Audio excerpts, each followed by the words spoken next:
शुरू अल्लाह के नाम से जो बड़ा मेहरबान निहायत रहम वाला है। बात करते हैं कि रिसर्च होता क्या है। Research is the process of finding the solution of problems after a thorough study and analysis the situational factor. यानी कि रिसर्च एक ऐसा प्रोसेस होता है जिसमें हम अपने सॉल्यूशन ढूंढते हैं अपनी प्रॉब्लम्स के, और ये हमें आफ्टर थोड़ा स्टडी करने में मदद देता है। यानी कि रिसर्च एक ऐसा प्रोसेस होता है जिसपे हम स्टडी करते हैं, अपने प्रॉब्लम्स के सॉल्यूशन ढूंढते हैं और उन प्रॉब्लम के सॉल्यूशन को एनालिसिस करते हैं। नाउ अब ऑर्गेनाइजेशन में रिसर्च का क्या काम होता है। Manager in an organisation faces different types of problems.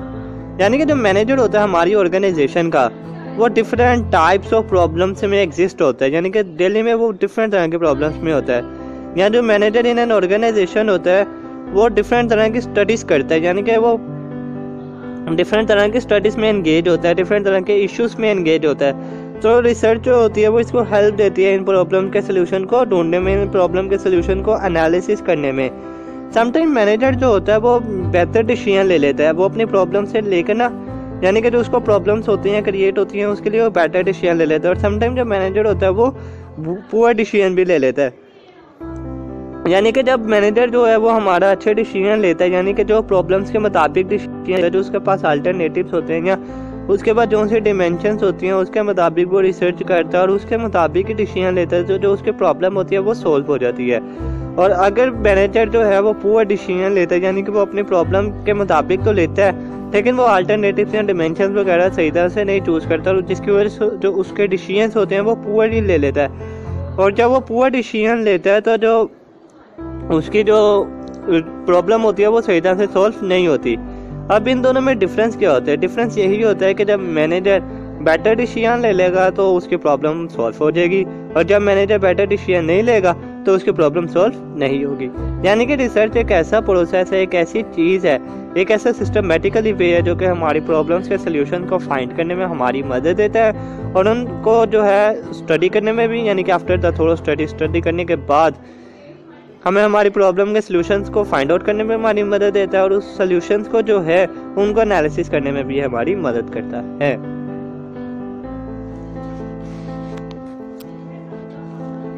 Now अब हम बात करने वाले हैं कि मॉडर्न के जो हमारी रिसर्च है उसको कैसे एक्साइटमेंट बनाया जाता है।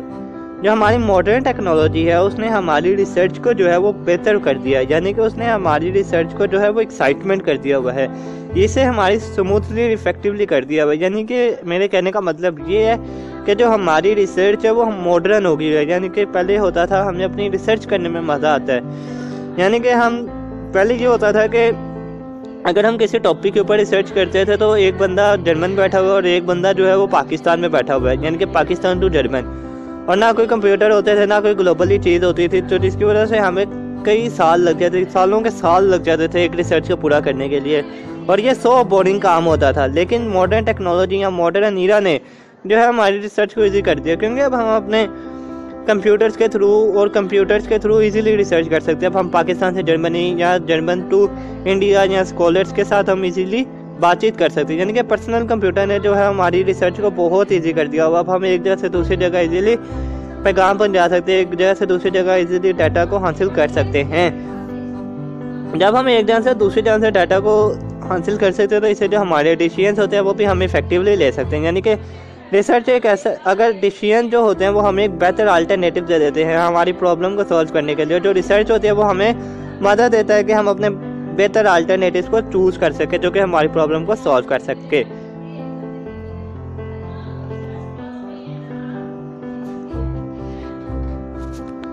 अब हम बात करने वाले हैं कैपेशनल रिसर्च। कैपेशनल रिसर्च क्या होता है। कैपेशनल रिसर्च एक सिस्टमैटिकली एक प्रोसेस होता है जो कि हमें मदद देता है कि हम इन्वेस्टिगेट करते हैं अपनी प्रॉब्लम्स को। ये एनकाउंटर होती हैं वर्क प्लेस के अंदर। यानी कि बिजनेस रिसर्च एक ऐसा प्रोसेस होता है कि जिसमें हम अपने प्रॉब्लम्स को फाइंड आउट करते हैं। हम देखते हैं कि हमारे बिजनेस के अंदर कहाँ पे प्रॉब्लम एग्जिस्ट कर रही है, ये हमें क्लियरली आइडेंटिफाई कर देती है वो जगह जहाँ पर हमारी प्रॉब्लम एग्जिस्ट कर रही है। और उसके बाद ये हमें अल्टरनेटिव ढूंढने में मदद देती है, हमें गैदर इन्फॉर्मेशन करने में मदद देती है। इसके साथ साथ ये हमें जो होती है उसके ऊपर बेहतर डिसीजन देने में हमारी मदद देती है। यानी कि बिजनेस रिसर्च एक ऐसा प्रोसेस, एक ऐसा सिस्टमेटिकली वे है जो कि हमारे बिजनेस में अगर किसी भी तरह की प्रॉब्लम हो जाती है, अगर किसी भी तरह की कोई भी प्रॉब्लम जो क्रिएट होने वाली होती है उसके बारे में इंफॉर्मेशन बता देती है, उसके बारे में बताती है कि जहाँ पे प्रॉब्लम क्रिएट होने वाली है और वो जगह को भी क्लियरली आइडेंटिफाई कर देती है, और जिसकी वजह से जो होते हैं हमारे रिजल्ट और हम उसके बारे में इंफॉर्मेशन गैदर कर लेते हैं और जो हमारे रिजल्ट होते हैं वो भी इफेक्टिवली आने लग जाते हैं। नाउ अब बात करने वाले हैं रिसर्च एंड द मैनेजर के। रिसर्च के अंदर मैनेजर का क्या मैनेजमेंट में रिसर्च का क्या रोल होता है। अब मैनेजर जो होता है वो दिन में बहुत ज़्यादा इश्यूज, बहुत ज़्यादा प्रॉब्लम्स में क्रिएट होता है और रिसर्च उसको हेल्प देती है कि उन इश्यूज को कैसे सॉल्व करना है, यानी कि उन इश्यूज को कैसे सॉल्व करना है, यानी कि उन इश्यूज को सॉल्व कैसे करने हैं। जो हमारी रिसर्च होती है वो हमें मदद देती है मैनेजमेंट फील्ड में, मार्केटिंग फील्ड में, अकाउंटिंग फील्ड में और फाइनेंस फील्ड में। अगर किसी भी तरह की कोई भी प्रॉब्लम हायर हो जाती है बिजनेस में तो उन प्रॉब्लम्स को कैसे सॉल्व करना है। अगर हम बात करें अकाउंटिंग फील्ड में, अगर अकाउंटिंग में कोई भी प्रॉब्लम हायर हो जाती है तो रिसर्च हमें कैसे मदद देती है इस प्रॉब्लम को सॉल्व करने में। यह हमें मदद देती है बजट कंट्रोल सिस्टम में, इन्वेंटरी सिस्टम की प्रॉब्लम्स को सॉल्व करने में, डिप्रिसिएशन की प्रॉब्लम को सॉल्व करने में, डबल एंट्री सिस्टम को अगर कोई प्रॉब्लम हो जाती है उसको सॉल्व करने में, और इसके साथ साथ ही हमें टैक्सेशन की प्रॉब्लम्स को और ट्रांसफॉर्मेशन ऑफ मनी, यानी कि ये अकाउंटिंग के जो अगर किसी भी डिपार्टमेंट में अकाउंटिंग के किसी भी अगर पॉइंट के ऊपर कोई भी प्रॉब्लम क्रिएट हो जाती है तो ये जो रिसर्च होती है वो हमें मदद देती है इसकी प्रॉब्लम को फाइंड आउट करने में या इसकी प्रॉब्लम को सॉल्व करने में। और अगर हम बात करें प्रॉब्लम्स इन फाइनेंस में क्या होता है, जो हमारे ऑपरेशनल फाइनेंशियल प्रॉब्लम होती है उनको सॉल्व आउट करने में, हमारी leverage on mortgage, yield on mortgage, leverage bye out, cash flow statements में अगर किसी भी तरह की प्रॉब्लम आ जाती है, या अगर हमें किसी भी तरह की कोई भी ऑप्टिमम फाइनेंशियल रेशो में किसी भी तरह की कोई भी प्रॉब्लम आ जाती है, मर्जर एंड एक्विजिशन में किसी भी तरह की प्रॉब्लम आ जाती है, या बिहेवियर ऑफ फाइनेंस के जो मैनेजर्स होते हैं उनके अंदर किसी भी तरह की कोई भी प्रॉब्लम आ जाती है तो रिसर्च हमें मदद देती है कि इन प्रॉब्लम्स को हमने कैसे सॉल्व करना है। और अगर हम मैनेजमेंट की बात करें तो मैनेजमेंट में अगर एम्प्लॉयज़ के एटीट्यूड्स हो गए, एम्प्लॉयज़ की बिहेवियर हो गई, एम्प्लॉयज़ के बिहेवियर्स के मिशन को सॉल्व करने में, एनवायरमेंटल प्रॉब्लम के बारे में रिसर्च करने में, ह्यूमन रिसोर्स मैनेजमेंट के बारे में रिसर्च करने में, और इसके साथ साथ ही हमें मदद देती है, ये हमें ह्यूमन रिसोर्स मैनेजमेंट में देती है स्ट्रेटेजिक मैनेजमेंट में, स्ट्रेटेजी फॉर्मुलेशन बनाने में, business level, corporate level, functional level के स्ट्रेटजीज बनाने में। अगर किसी तरह की कोई भी प्रॉब्लम हायर हो जाती है तो ये रिसर्च हमें मदद देती है कि उन प्रॉब्लम को कैसे सॉल्व करना है। इसके साथ प्रोडक्ट एंड ऑपरेशनल मैनेजमेंट में और इंफॉर्मेशनल मैनेजमेंट की प्रॉब्लम को भी ये सॉल्व करने में हमारी मदद करती है। और अगर हम बात करें कि जो हमारी रिसर्च है वो हमें मार्केटिंग में किस तरह हमारी प्रॉब्लम, यानी कि हमें प्राइसिंग सेट करने में, एडवर्टाइजिंग करने में, उसके बाद प्रमोशन करने में, प्लेसमेंट करने में, सेल्स करने में, मार्केटिंग को इंक्रीज करने में, प्रोडक्ट को इंक्रीज करने में ये हमारी मदद करती है।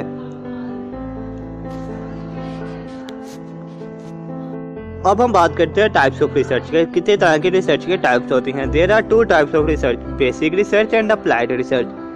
बेसिक रिसर्च एक ऐसी टाइप्स होती है जिसमें ये प्योर टाइप होती है, फंडामेंटल टाइप होती है। इसमें ये होती है कि हम किसी भी पुरानी स्टडी को उठा लेते हैं और उसके प्रॉब्लम्स को देखते हैं, और उन प्रॉब्लम्स को देखते हुए यानी कि उसके क्वेश्चंस देखते हैं और उसके आंसर को डिराइव करते हैं।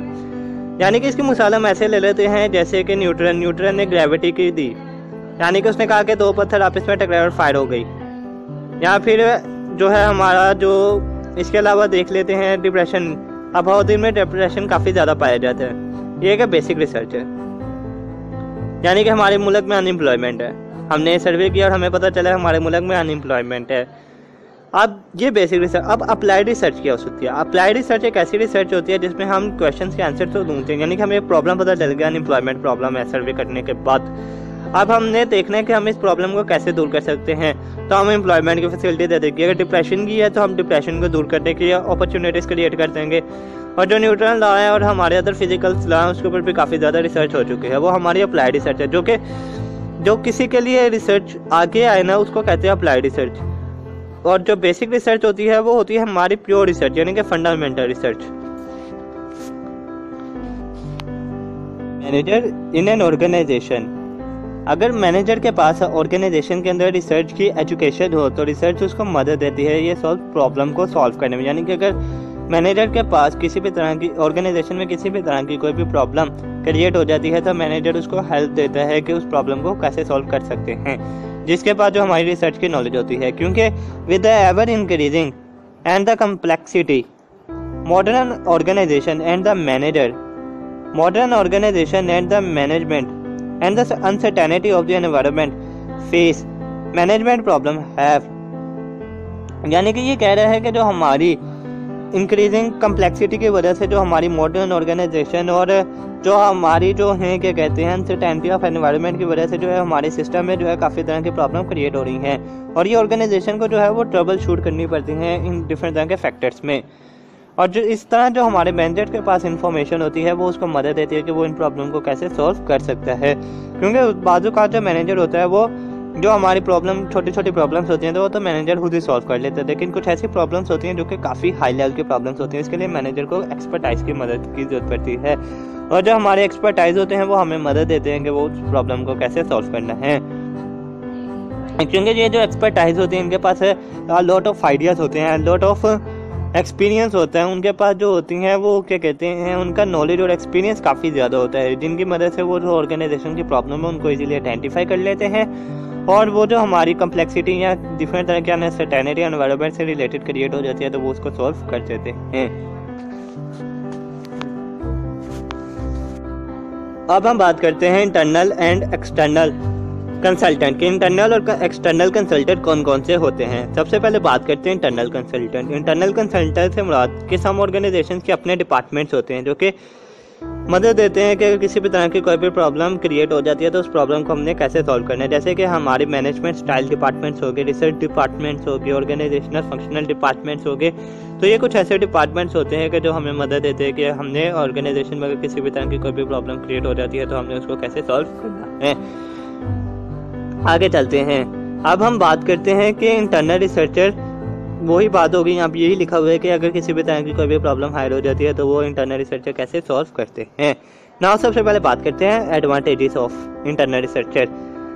The internal researcher would have better chance of being accepted by the employees के जो हमारे एम्प्लॉयज होते हैं वो इजीली एक्सेप्ट कर लेते हैं इंटरनल रिसर्चर, क्योंकि ये इनसाइड द ऑर्गेनाइजेशन होते हैं और जो हमारे रिसर्चर जो हमारे एम्प्लॉयज होते हैं वो इन रिसर्चर को इजीली एक्सेप्ट कर लेते हैं। और जो हमारे इंटरनल रिसर्चर होते हैं वो वुड रिक्वायर लेस कॉस्ट, वो इजीली अंडरस्टैंड कर लेते हैं ऑर्गेनाइजेशन के स्ट्रक्चर को, उनकी फिलॉसफी को और उनकी जो सिस्टम होती है वर्किंग सिस्टम को वो इजीली अंडरस्टैंड कर लेते हैं, क्योंकि उनको टाइम जो होता है वो बहुत कम लगता है या उनको बिल्कुल भी टाइम नहीं लगता अंडरस्टैंड करने के लिए स्ट्रक्चर ऑफ ऑर्गेनाइजेशन, क्योंकि वो ऑर्गेनाइजेशन के अंदर ही रह के काम कर रहे होते हैं। और ये